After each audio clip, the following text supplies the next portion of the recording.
Jaksa penuntut umum menuntut terdakwa Arif Rahman Arifin dengan hukuman penjara 1 tahun.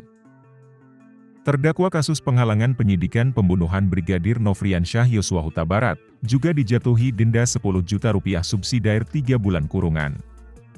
Jaksa menilai Arif terbukti melakukan tindak pidana sesuai Pasal 49 Yungto Pasal 33 Undang-Undang Nomor 19 Tahun 2016 tentang perubahan atas Undang-Undang Nomor 11 Tahun 2008 tentang Informasi dan Transaksi Elektronik Yungto Pasal 55 Ayat 1 KUHP.